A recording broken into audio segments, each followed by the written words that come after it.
There are moments in history when a voice rises above every other sound, when words are not simply spoken, but released with such weight that the atmosphere itself seems to change. The day he spoke and the world went silent is not merely a poetic expression. It is a declaration of what happens when truth carries authority. It describes a moment when speech is no longer casual, no longer part of the endless stream of commentary and opinion, but becomes something deeper, something that arrests the human spirit and commands attention without demanding it. We live in an age defined by noise. Every second, someone is posting, debating, reacting, criticizing, predicting. Opinions travel faster than reflection. Headlines shout. Algorithms amplify outrage. Conversations overlap before thoughts are finished. In this constant storm of information, volume is often mistaken for power. The loudest voice appears to win, and repetition is confused with credibility. Yet beneath the surface of this digital and cultural chaos, there is a growing hunger, not for more noise, but for something real. Not for more information, but for truth. Not all voices are equal. Some inform, some entertain, some manipulate, and some deceive. But there are rare moments when a voice does something entirely different. It reveals. Information tells you what is happening. Revelation shows you why it matters. Information fills the mind. Revelation pierces the heart. Information can be debated. Revelation is recognized. It carries a weight that logic alone cannot explain. It awakens something ancient within us, something that knows truth when it hears it. The difference between information and revelation is the difference between reading about a storm and standing in the rain. Information describes reality. Revelation confronts it. Information can be stored and forgotten. Revelation cannot be ignored because it demands a response. When someone speaks from a place of true authority, moral authority, spiritual authority, lived conviction, their words do not float lightly into the air. They land with impact. They disturb comfort. They expose illusions. They strip away pretense. Truth spoken without fear has a particular sound. It does not tremble. It does not bend to applause or retreat from opposition. It does not adjust itself to protect reputation or popularity. It stands. And because it stands, everything unstable around it begins to shake. Fearless truth does not need to shout. In fact, its strength often lies in its calmness. When a person is utterly convinced of what they are saying, when their words are aligned with their conscience and their spirit, there is a clarity that cuts through confusion like light through fog. When moral clarity enters a room, hypocrisy cannot survive comfortably. There are moments when entire systems operate on compromise, on hidden motives, on carefully constructed narratives. Everything appears stable because everyone silently agrees not to question the foundation. Then one voice rises, not with aggression but with unmistakable conviction, and names what others have avoided. In that instant, the atmosphere shifts, laughter fades, whispering stops, eyes lower or widen, because when truth is spoken plainly, it exposes what has been carefully concealed. Silence in such a moment is not weakness. It is recognition. It is the collective realization that something undeniable has just been revealed. Silence represents the end of easy excuses. It is the pause that follows conviction. It is the space where defenses collapse and hearts are pierced. No argument feels sufficient. No distraction feels strong enough to drown out what has just been heard. There is a reason history remembers certain voices. When Jesus spoke to the storm, the winds ceased and the waves settled. It was not the volume of his command, but the authority behind it that transformed chaos into calm. When prophets confronted kings, nations trembled, not because the prophets possessed armies, but because they carried truth that no throne could silence. Authority rooted in divine conviction does not depend on social approval. It does not rise and fall with public opinion. It stands anchored in something eternal. When truth is spoken with divine backing, the world does not argue, it pauses. There is a difference between debate and recognition. Debate happens when two opinions clash. Recognition happens when something deeper resonates. Even those who resist it feel its weight. Even those who reject it cannot completely dismiss it. There is a stillness that descends when people realize they are standing before something authentic. In that stillness, hearts begin to confront themselves, because truth does not merely challenge systems, it challenges individuals within those systems. It asks uncomfortable questions. It demands alignment. It reveals contradictions between what we say and how we live. And while many can ignore general criticism, it is much harder to ignore specific clarity.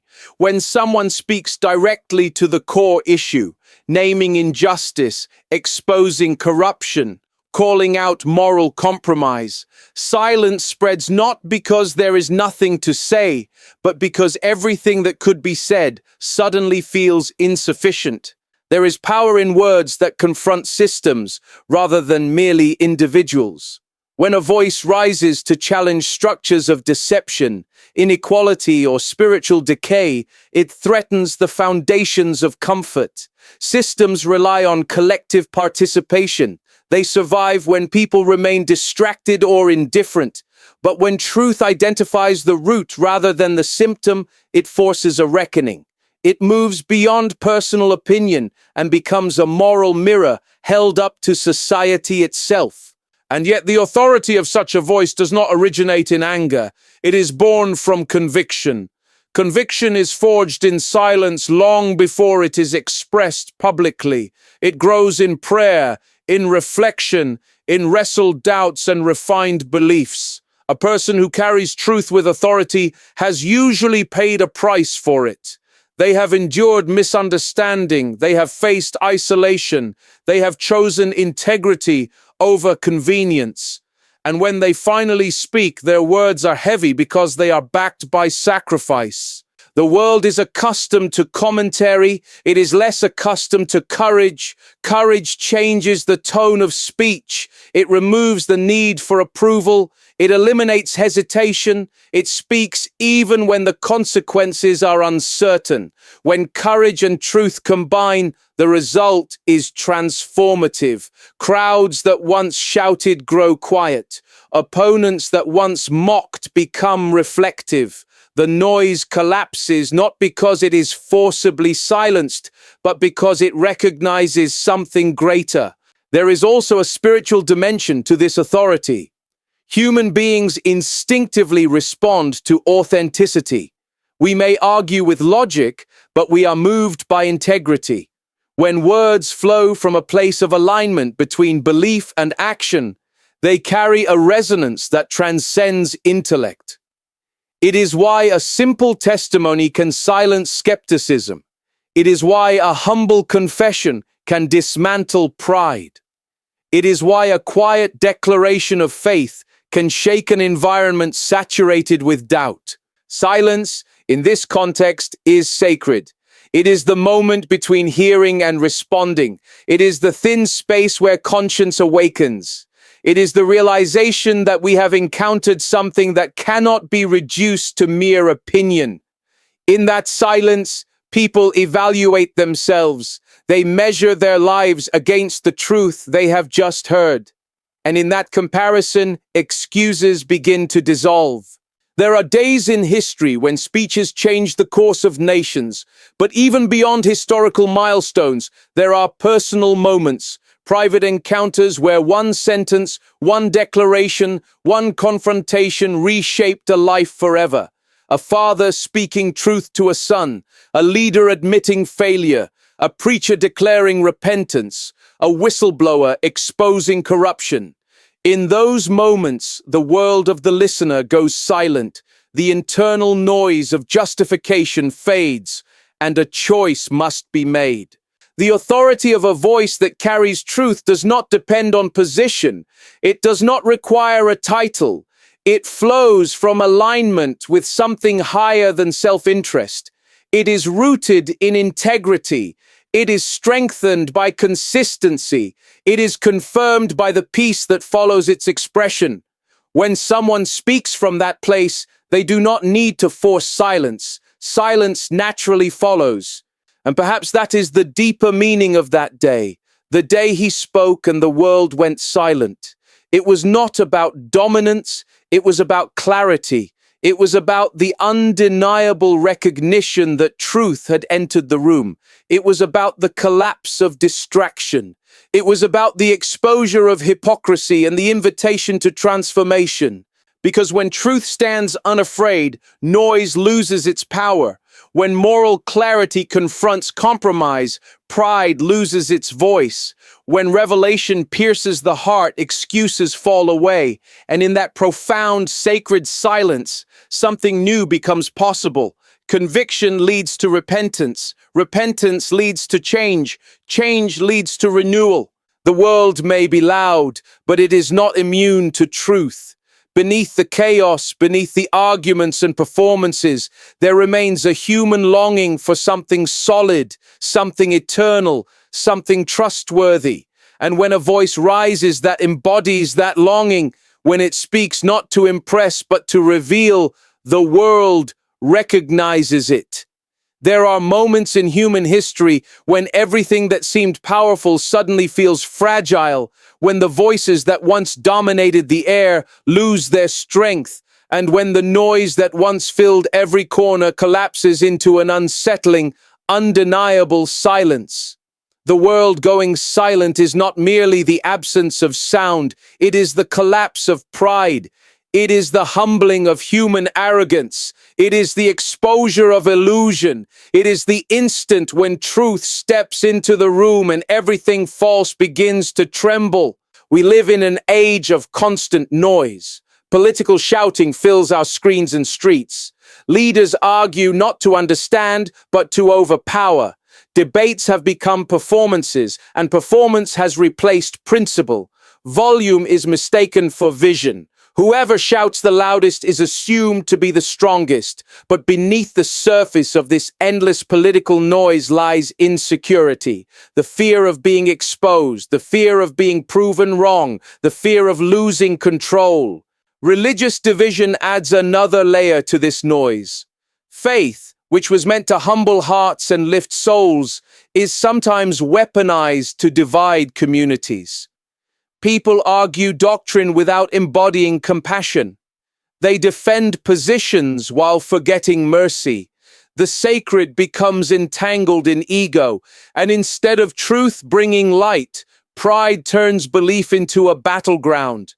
Then there is the noise of human ego itself. Every platform invites self-promotion. Every conversation becomes an opportunity to assert dominance. The need to be right often outweighs the desire to be righteous. Recognition becomes more important than integrity. In this environment, humility is mistaken for weakness, and arrogance disguises itself as confidence. But history has shown that there are moments when one voice rises above the chaos, not louder, not more aggressive, but truer. And when that voice speaks, it exposes the emptiness of all the others. It reveals that much of what we thought was strength was merely noise. It shows that much of what we assumed was authority was simply volume amplified by insecurity. Pride crumbles in the presence of truth because pride depends on illusion. Pride survives in comparison, in competition, in environments where facts are blurred and motives are hidden. It thrives when there is confusion. But truth clarifies, truth sharpens, truth strips away exaggeration and leaves only reality standing. And when reality stands revealed, pride has nowhere to hide. There is something deeply unsettling about being confronted by undeniable truth. It removes the comfort of excuses. It dismantles carefully constructed narratives. It forces the proud to see themselves without distortion. In that moment, arrogance falters. not because it chooses humility willingly, but because it recognizes it has been exposed. Systems built on deception cannot stand when confronted by truth. They may resist. They may attempt to silence the messenger. They may mock, threaten, or manipulate. But once truth has been spoken clearly and courageously, the foundation begins to crack. A corrupt structure may appear solid for years, even decades, but it is sustained by silence and complicity. The moment someone speaks with clarity and evidence, the illusion weakens. Consider a courtroom moment when evidence is undeniable. For weeks, perhaps months, arguments are presented, lawyers debate, strategies unfold, the accused maintains composure, supporters cling to hope, but then the final piece of evidence is revealed. Clear, undeniable, irrefutable. The room changes, the air grows heavy, conversations stop. Even those who defended passionately begin to shift in their seats. It is not the volume of the evidence that matters, it is its clarity. In that silence, judgment has already begun, not necessarily in the legal sense, but in the collective conscience of everyone present. Silence in such a moment is symbolic of realization. It signals that the truth has pierced through layers of denial. It is the recognition that what has been hidden is now visible. It is not shouting that carries power in that room. It is the stillness that follows revelation. The same dynamic appears in spiritual history. A prophetic rebuke delivered to a corrupt king does not need to be long or theatrical. It needs to be true. Imagine a ruler surrounded by advisors who flatter him, generals who protect him, and courtiers who fear him. His authority seems absolute. His pride appears unshakable. Then a single voice steps forward, not armed with weapons, not supported by armies, but carrying moral conviction. The rebuke is clear, the injustice is named, the corruption is exposed, and for a moment, the palace grows silent. In that silence, power shifts. Not visibly, not politically, but spiritually. The king may still sit on his throne, but he knows he has been seen. He knows his actions have been weighed. And even if he resists outwardly, inwardly something trembles, because arrogance cannot withstand moral clarity forever. The difference between loudness and authority becomes undeniable in these moments. Loudness demands attention. Authority commands it. Loudness relies on repetition and force. Authority rests in alignment with truth. A loud voice can dominate temporarily, but a voice rooted in conviction endures. One seeks to overpower, the other seeks to reveal. Arrogance often disguises itself as certainty. It speaks confidently, dismisses opposition, and refuses correction. But moral conviction carries a different tone.